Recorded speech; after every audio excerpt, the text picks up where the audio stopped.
Hi, welcome to Ranger Country. I'm Peter. And I'm Lawrence. And we're here today to have a look at the Precihole Minerva. We've actually covered the Precihole Athena, which is a gas brand break barrel air rifle. Very similar to this, isn't it, Lawrence? But what we have on show here is the Precihole Minerva. It's basically their Springer version of the gas round. Yeah, spring piston version. So let's take a closer look at it. Let's go for it.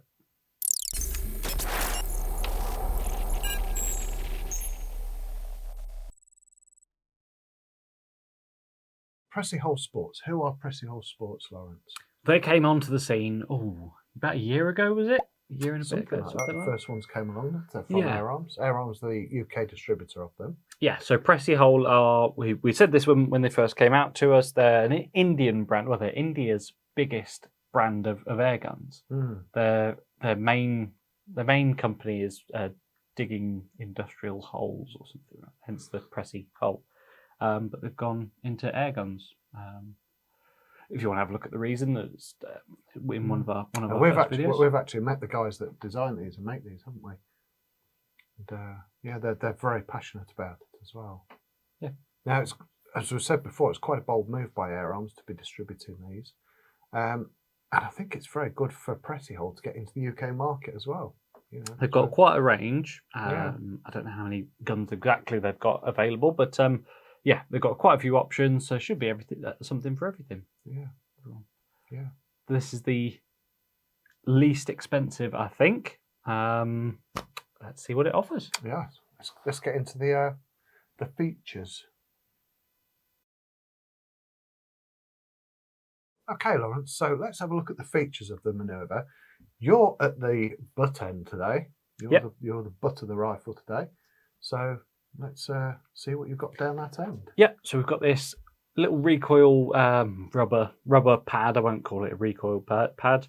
We've got a little bit of a lip on that top edge, but otherwise it's pretty well chamfered down. The stock itself is this nice black synthetic. It's very rugged. It's not sharp, don't get me wrong. But you can tell that it's their entry-level rifle. I think it's perfectly acceptable. It's good stock. We've got we've got the checkering on our pistol grip here and on our forend. We've got a slight palm swell on each side around the pistol grip. Obviously, it is ambidextrous. We've got this raised cheek piece up here, and we've got this fleur-de-lis motif. Is that the word? Around the pistol grip and around the forend. So yeah. Yeah, some subtle checkering as well. Yeah. Okay, so now we move on to the trigger, and we've got a two-stage adjustable trigger, and it's got a really wide blade on it. Really wide, flat blade. It is. Now, they class this as in the white aluminium, which basically in the white for any metal is sort of unfinished. It's just as it is. It is adjustable. It is adjustable two-stage. And it's got automatic safety. Now, love them or hate them, automatic safeties. It's there, isn't it? I will say, so we've got how much can the camera see? We've got a trigger blade and we've got a safety pin here. Thankfully, mercifully, the safety catch is pushed forwards to release. So when you cock the rifle, it's automatic. Each time it will go on. When you're ready, you push it forward. So thankfully, you're not pushing it in the same direction as the trigger. Yeah. Otherwise, I could see you missing and pulling through. Yeah, absolutely. I suppose it's good for junior shooters, isn't it? For the safety catch to pop on every time. Not a big fan myself. It's safety. I mean, obviously, Bar-Arcs have had it for years and years and years. So, I don't think we can say too much. To me, it's just one of those things to catch you out on your absolutely perfect shot when you're all lined up and you've just got it dead right and nothing happens. It's quite infuriating. not that it's happened to me at all. No, not at all. Up top, we've got a pretty standard 9 to 11mm dovetail rail. We've got a single slot for a recoil pin, obviously, which is where we've got this scope mounted here now. That does mean you've only got the one position for the scope to go. So this is basically as far forward as this scope will go on this body. There's a little bit more play there, but yeah, if you want that recoil pin in, pretty simple, pretty basic, nicely blued, like nicely finished as well, and pretty simple. Yeah. Mm. Now, this model comes with open sights, and it's all, the rear sight is all metal, which is quite refreshing, and also the adjusters are they're in the sensible direction, if you know what I mean.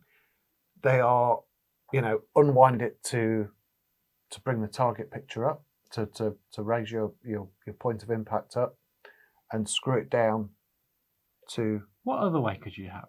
Well, some others don't, do they? Do they not? No. That's just how it works, no? Well, you would think you undo so, the back end and it gets higher. You would think so, which wouldn't brings you? Yeah.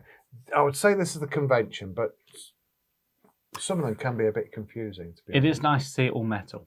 Yes, it is. Yes, it is. And the foresight, it's all plastic moulded foresight. It's actually held on with a grub screw at the front there, so you can remove it if you wanted to. If you wanted to put a moderator silencer on it, you could do. Yeah, it's very practical. When you've got a scope on, obviously you can't use the open sights unless you had a set of peep-through mounts, which I know we have tested rifles in the past that have had them, and they've been pretty good, haven't they? Yeah, I mean, sensible. I think they're generally like cheaper, just normal high mounts, but yeah, they're certainly available. Yeah. I think you'd either have one or the other. You're either using the open sights, or you're chucking a scope on it and calling it quits. Yeah, but if you had your higher mounts with your peep through, you could have your open sight set up for short range ratting, 5-6 meters. Have your scope set up for targets, 15-20 meters. Yeah. Dual purpose rifle all in one. Job done. Yeah, 100%. Now the open sights don't have fibre optic on them, which is I think in this day and age, when things like fibre optic are so easily available, I think that's an oversight. You've got to get the old Tipex out on them, which is or the nail varnish, which is a bit of an oversight to me. Oversight? Hey, took me a second there. I will just say, obviously, to my point about the finish earlier, I mean, at the price range of this, we can't compare it to the likes of Air Arms, of the real nice deep blacking of the Air Arms at, frankly, 3 times the price. But yes, very, very smart. Obviously, we'll see how well the finish stands up to a bit of use, bit of fingerprints, bit of moisture and that sort of thing. But yeah, I think you've got to be, no matter what rifle you got, I think you've got to be sensible about it, though, haven't you?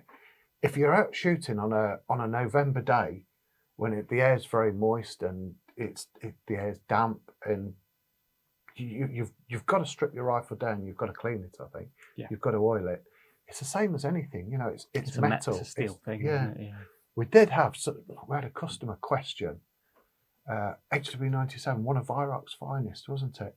And there's rusty marks on it, rusty fingerprints all over it, and it's only down to one thing, and that is using it damp or handling it with damp hands and just not making sure that it's dried off. Nothing really else that it could be. Yeah. And the last little thing to say about obviously our features section here, in the instruction manual is quite good. Usually rifles at this sort of price range, they're in Chinglish, aren't they? Oh, in Indie English. Indie English, yeah. But yeah, no, this is actually pretty good. Really well written. Reads pretty well. Yeah.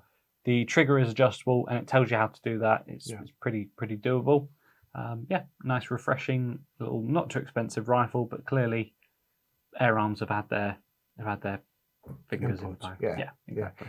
To shoot it, it does really feel that the firing cycle is really nice. Yeah. Okay, shall we jump into handling then? Yeah, let's have a look. So, Lawrence, when you pick up the Minerva, it feels very solidly made and well robust, doesn't it? Yeah. You when your hand's in the grip, your finger just finds that trigger blade, that very wide trigger blade, straight away, and it's quite easy to just reposition yourself so that it's absolutely the most comfort for you. Yeah. I always like to try and put my finger on the trigger blade as low down as I can, because I feel it gives you more leverage against the fulcrum on the trigger. Yeah. Do you know what I mean? Larger moment. Larger moment. I've had some of those. Yeah. Both use technical terms. Yes, I mean, we've got to obviously remember, well, we haven't said it yet. We've obviously got to keep in mind the price point. We're just under £200. Doesn't come with a scope. This is a nearly £200 scope. Sub 200 quid for a well-made Springer. This is like Gamo and the other Chinese, or this is Gamo and all the Chinese stuff sort of territory. And the Turkish. Yeah, and Turkish stuff, Turkish and stuff. Yeah. But it's a better quality rifle than, I feel than it is, any yeah. of those. Yeah. Obviously, you don't get as many frills like with the Chinese stuff. You get wood stock for that. You get a silencer. I'm thinking like the Remington Expresses and that sort of thing. They come with a scope as well, but you're paying for a bit better quality. I'd agree with that. Yeah. Yeah. That said, obviously we mentioned about the safety catch down here. Is that going to be a hindrance for a new shooter? Which, frankly, at this sort of price range is probably where it's going to be aimed at. Do you know when I was shooting it, I used my left thumb to take that off, to squeeze that against the trigger guard. Mm-hmm. I don't know if I'd feel comfortable. I don't know if my finger would be strong enough. Actually, my fingernail. I don't know if I could to actually push that off with my fingernail. You know, the back edge of my trigger finger, the opposite end to trigger finger. So, like you said, with that November day on a cold November morning, few times of pushing that forward on that corner with your finger, that's soon going to be hurting, isn't it? I was a left-handed left thumb job. That was for me. It worked well, yeah. And I know I'm not big fan of safeties, to be honest. I always think if the gun's empty and broken, the gun's safe. You know. Yeah. And the only thing that I will say that I sort of picked up on, I mean, maybe I'm just sort of used to it, so it doesn't bother me, or we sort of overlook it. The cheek piece is very clearly set up for it to be open sights. As you get it up into your shoulder, if you're leaning onto the cheek, you're looking down the open sights. You then have to sort of lift yourself up, and you're holding yourself sort of off the cheek piece to look through your scope. Again, pretty standard thing. Maybe we just sort of. I think if we were shooting at a shorter distance, maybe 15 yards, 15 meters, something like that, we could have probably used the open sights. But I feel, certainly for me, 25 is too far for open sights. Yeah. With my eyesight, I think it's getting on a bit for what this would be able to do. Certainly in a beginner's hands, or what, obviously we'll see the grouping in a little while, but. I'm not expecting same whole groups. I think it will do it. It's been pretty bang on in testing, but just takes a bit of practice to shoot. What do you think to shooting it? I thought the let-off point of the trigger was very predictable. I think the biggest thing for me with it is the firing cycle. How crisp and sharp the firing cycle is. And if I was a new shooter and I didn't know what you're on about? Pick up I won't mention any brands, pick up a standard spring gun, synthetic or wood, about this price point. As you cock it, it's graunch. You know, as springs being compressed. You know, was that a good impression of a spring being compressed? Don't think so, but maybe the ladies and gentlemen will get the idea. They know exactly. As you got that creaking crunch, spring crunch, being, crunch. Yeah. And then as you let off, as you squeeze that trigger off and that piston goes flying forward, you get a twang, you get a mechanical clank, a twang and a clatter and a jump and a bang and a But there's none of that with this. No. It's a lot more very sharp, bank on. Yeah, very much. I was surprised it was actually a spring gun. Shot a lot more like a gas ram. Nice and smooth. It was very, very smooth. Yeah. which again you just don't get at this sort of price range. No, you don't. No. You normally you can tell you cock a spring gun, shoot a spring gun, you know it's a spring gun. Yeah. No twang, no clatter. No. Even quite a lot better spring guns. Virox, they twang, don't they, when you fire them? Yeah. 100%. That's why so many people tune them. Put in tuning kits. Okay, shall we have a go at shooting it? Yeah. I'm obviously, as you can tell from me being sat here, I'm in the hot seat today. I'm going to want to shoot it, so wish me luck. Back with you shortly. So now, Lawrence, we've heard all about the rifle. Let's have a go. See how it can perform in your capable hands. I don't know about that. It is a Springer, and I'm not very good. So I'm not expecting same hole groups here. I'm just starting the chrono off. I'm not Googling. Texting. Yeah. So regular viewers will know we have a Cordwell Ballistics chrono set up in the line of fire of the rifle, connected to my phone. So hopefully we can show the speed and power of each shot. It's a bit hit and miss, this chrono, I'll not lie. Bit like my shooting as well, so kind of checks out. That's the range and country way. Yeah. It's not perfect.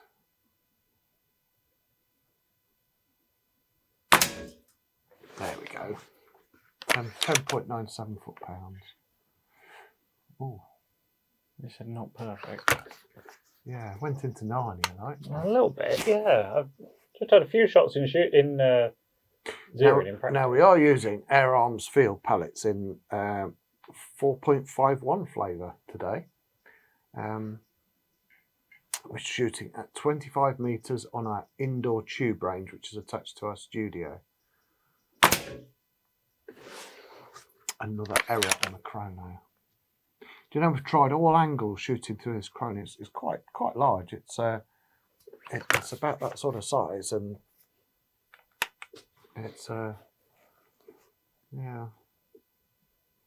has its own lighting built in. It's disappointing, especially for the cost of them.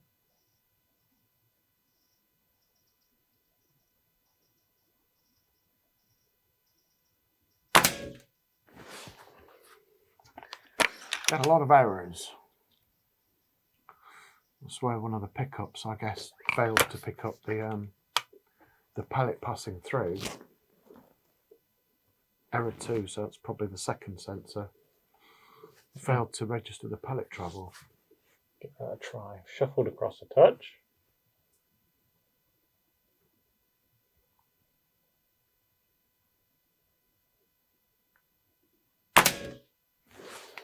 Yeah, got error 3 this time. That did the job.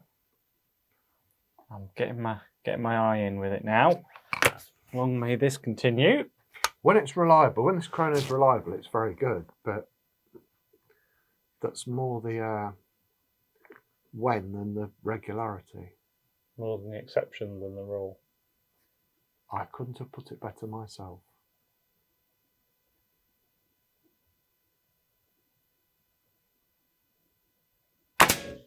Oh, now I've still got error 3. I saw where that pellet went. I didn't. Did that go through the same hole? It certainly did. That right-hand hole in the centre green. I was a little bit worried about my grouping, to be honest, but I don't think we should reshoot this. Don't think we should retake this. Now, anybody who watches regular will know that I have a monitor up here, just above the camera, that shows exactly what Lawrence sees through his scope. So I can see exactly, in a large scale, in fact about that big, where Lawrence's pellets are going.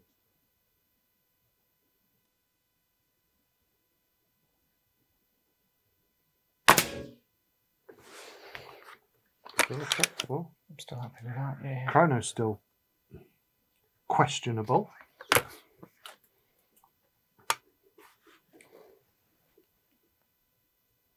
It's a shame, really, because it's a really good idea to show the live feed from the chrono while we're shooting.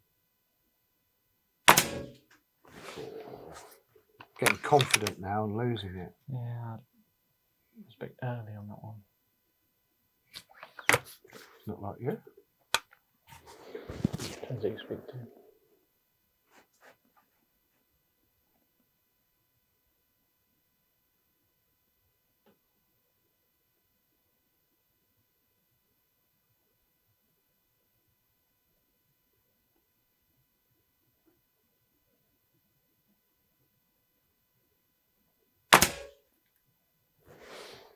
So where that one went. Yeah, through the other same hole. Yeah, now you'll notice that I've still got 9 shots and error.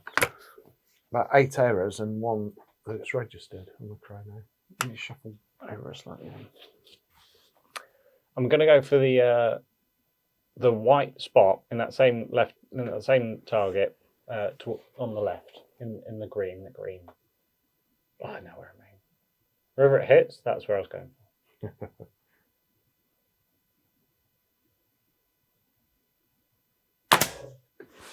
So yeah, nowhere near it.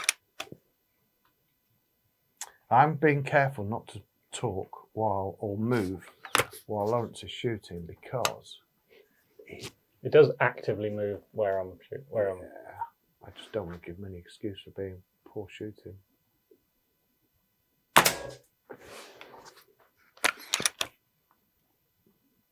Now I had a shot with this earlier on, and I thought the trigger was quite firm, to be honest.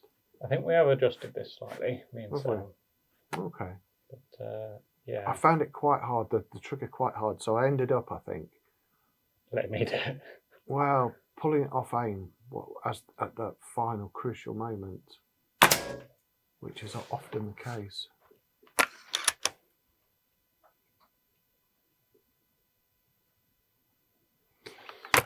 I'm pleased you did specify which dot you were going for, because that looks quite a poor grouping. You still wouldn't. Oh, Chrono decided to work on the 12th shot then.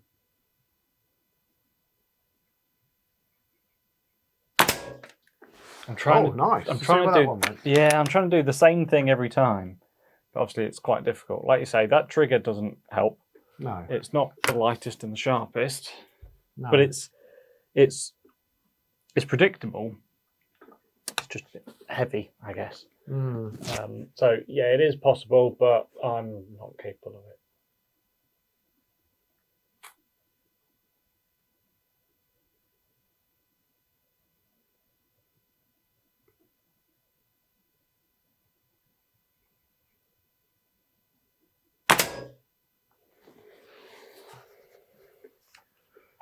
One, 2, 3, 4, 5. Try one more. It'd be a 6-shot group, but.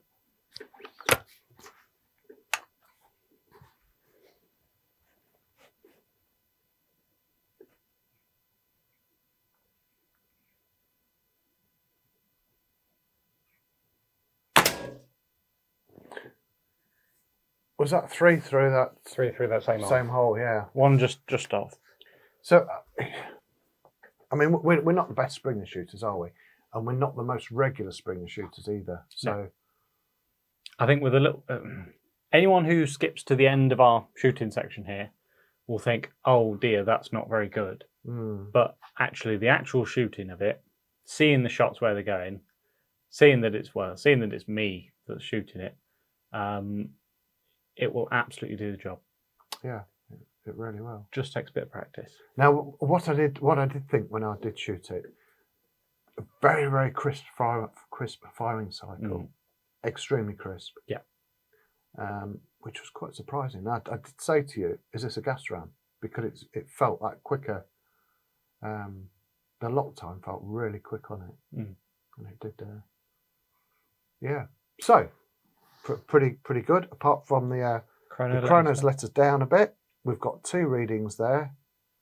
10.49 foot-pounds and 10.97. The rest of them showed errors up. If anybody is any better with Caldwell ballistic chronos than us, then please do tell us what we're doing wrong. But we can't see ourselves. Yeah.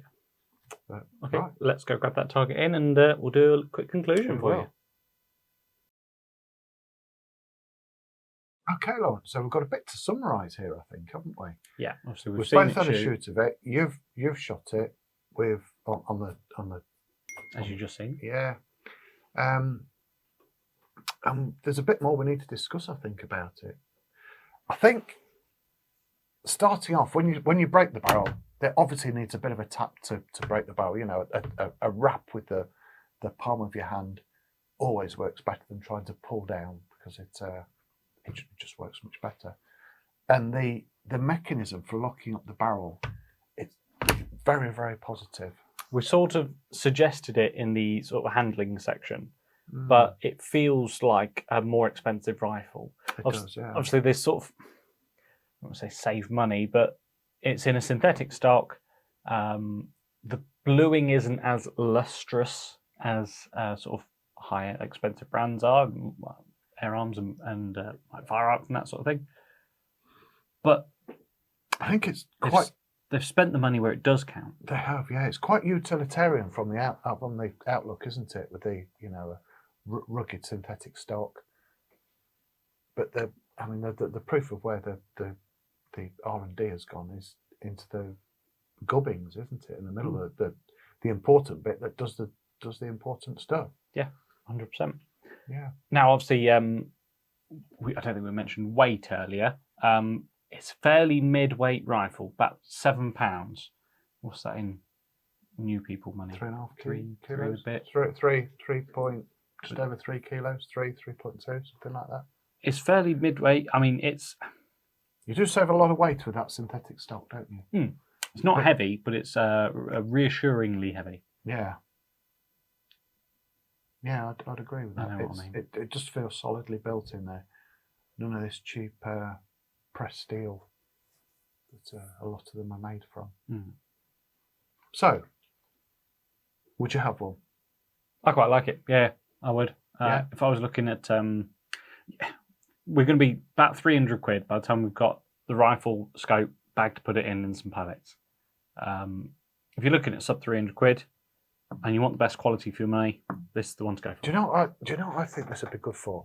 With the open sights, you know how we have our budget gun shoot off with the tin cans in the. But it's safety, also safe, isn't it? Oh, that'd be, yeah. The faster you go, the more you're going to forget about the safety, aren't you? Yes, I really like it. If you're looking at that sort of price range, this will grow with you much more than a Chinese gun at this sort of price range will. Absolutely. Yeah. With a bit of practice, you'll soon get those groupings in much better than something similar, a similar price range. Yeah, I'd agree with that. It will reward you more. So yeah, for that reason, yeah, I quite like it. Definitely. Anything more to add? Get your hands on one, as I always say. Get down your shop. If somebody's got one at the range, get down our shop. Get down our shop if you're local to Shameless. us. Yeah, definitely. I know a lot of people aren't close to us, and we do the deliveries all over the country. It's very hard when you probably down the club, see somebody who's got one, say, "Oh, can I have a hold of that one?" But it is superb. Yeah, very, very good. There we go. Thank you very much for watching. Please like and subscribe, and we'll see you in the next video. Thank you very much.